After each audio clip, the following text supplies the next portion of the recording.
Ne regardez pas cette série pendant que vous êtes en train de manger, s'il vous plaît. Mangez-le.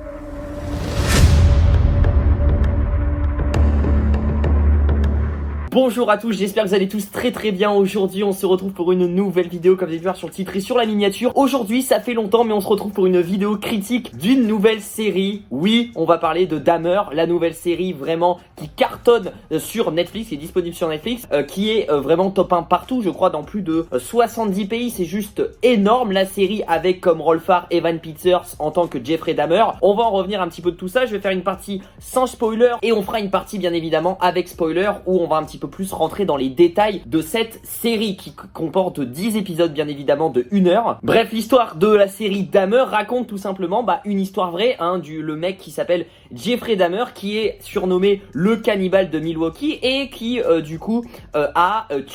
était un tueur en série qui a tué plus de 16 victimes et qui en fait lui son fantasme, c'est un petit peu glauque, mais son fantasme était de les déchiqueter, clairement déchiqueter, manger leur peau, un petit peu. Il était cannibale en fait finalement, mais il était pas que cannibale en fait, il avait une fixette Jeffrey Dahmer sur les boyaux etc, tout ça, je sais pas, c'était son fantasme. Et du coup il a découpé 16 victimes vraiment qui faisaient fondre après dans de l'acide etc, donc vraiment pour vous dire jusqu'à où le mec était complètement taré. Et du coup qui interprète Jeffrey Dahmer, c'est Evan Peters, et je voulais tout simplement commencer cette vidéo dans la partie sans spoiler avec le personnage de Jeffrey Dahmer incarné par Evan Peters, et je voulais souligner la prestation de Evan Peters qui est juste incroyable. S'il ne gagne pas un Emmy Awards là, franchement avec cette prestation là je ne comprendrai plus rien. Non, là pour le coup Evan Peters, masterclass, un masterclass. J'avais jamais vu sous cette facette là, c'est-à-dire incarner un petit peu un personnage torturé psychologiquement, un tueur en série etc. Vraiment c'est lui qui a aussi porté la série, parce que c'est très important d'avoir un acteur charismatique qui incarne le personnage de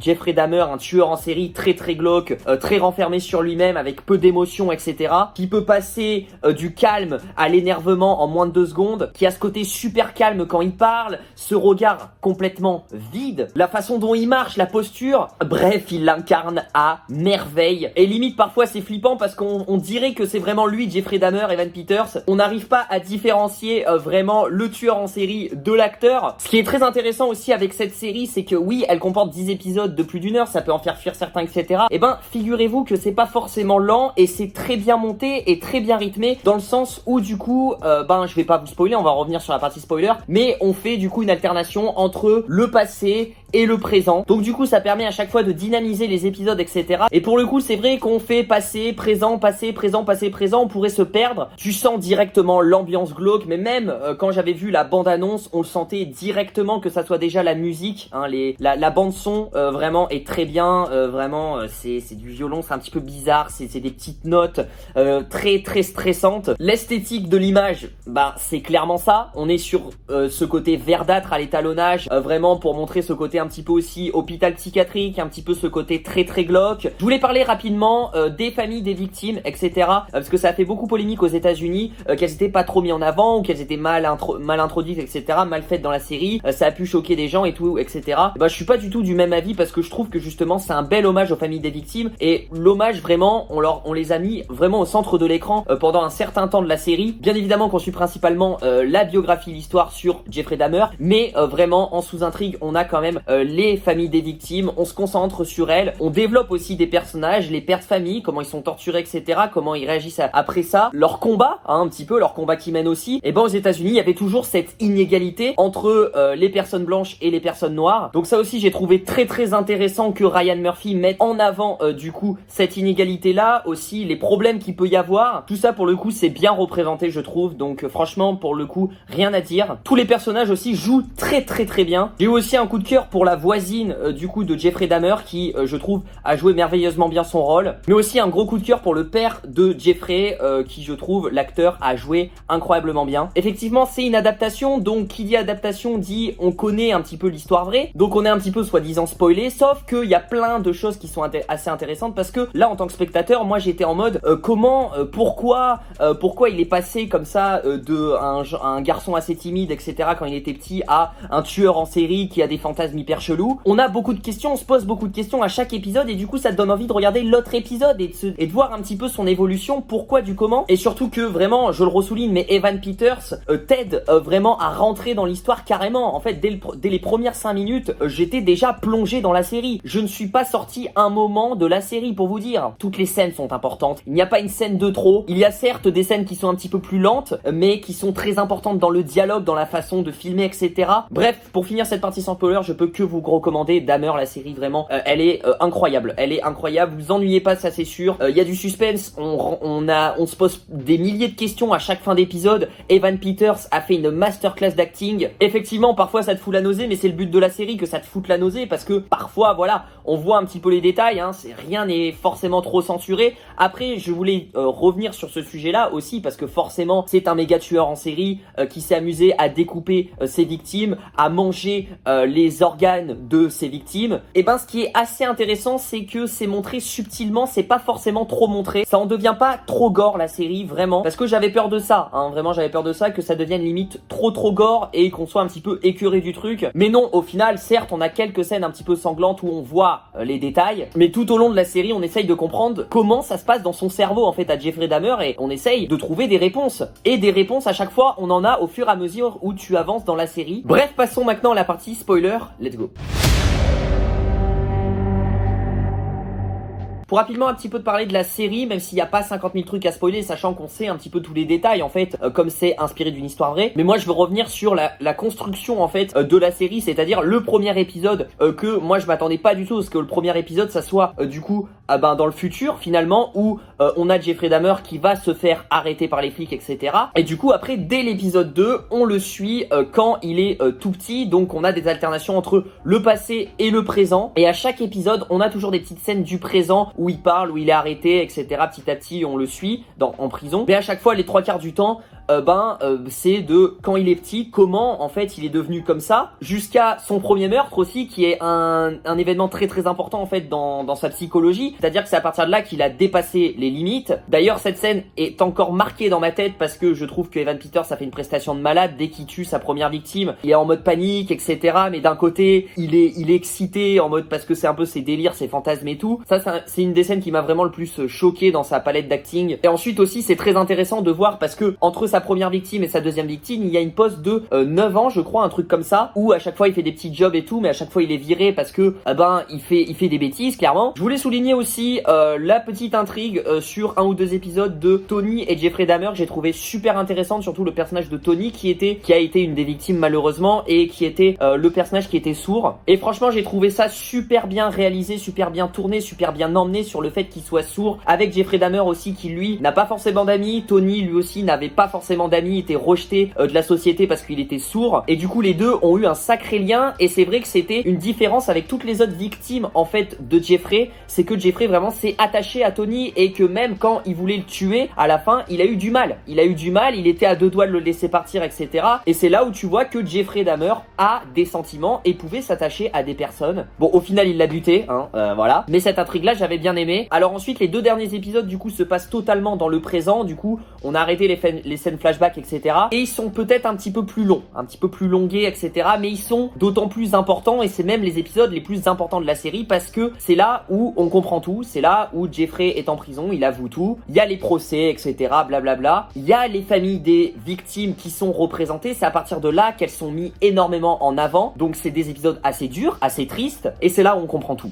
C'est là où il y a vraiment le dénouement de tout. La religion catholique est vraiment mise en avant. Le côté mal et le côté bien, tout ça c'est représenté. Je voulais souligner aussi le contraste entre le père et la mère de Jeffrey Dahmer, où le père est toujours là à le soutenir, etc. Même pour tout ce qu'il a fait, en fait, il était jusqu'au bout à le soutenir parce qu'il aimait son fils, etc. Et la mère qui vraiment a abandonné son fils dès le début. Vraiment, ça c'est des scènes qu'on a dès l'épisode 2, l'épisode 3, où on a Jeffrey qui est enfant. Le père vraiment qui joue remarquablement bien, où voilà, il prend tout sur lui, etc. Pour lui c'est de sa faute parce que c'est lui qui l'a un petit peu éduqué dans ça, qui l'a entraîné pour disséquer des animaux, etc. Et c'est peut-être de sa faute et tout. Et mine de rien, c'est vrai que ça paraît con, mais en fait, certes c'est un tueur en série, Jeffrey Dahmer et tout, mais petit à petit on s'attache un petit peu au personnage, parce que forcément on suit un petit peu son histoire, ses péripéties, ses joies, ses malheurs, même s'il a plus de mal que de bien, hein. Et du coup, au final, au dernier épisode, on le savait clairement que Jeffrey Dahmer, si vous lisez l'histoire, il est mort en prison, quelqu'un l'a buté. Et le dernier épisode, on s'en doutait. D'ailleurs, en plus, il venait de se faire baptiser. On avait l'impression que Jeffrey Dahmer n'était plus le Jeffrey Dahmer tueur en série, que ça y est, il s'est mis à croire en Dieu au dernier épisode. On avait l'impression qu'il était libéré de tout ça. Et en fait, la scène d'après, il se fait buter dans la salle de sport par un mec qui a tout appris un petit peu de tout ce qu'il a fait. Et forcément, bien évidemment, il s'est pas retenu. Et c'est compréhensible, hein. Mais à ce moment-là, où Jeffrey était face au mec et que il était en train de pleurer, etc.,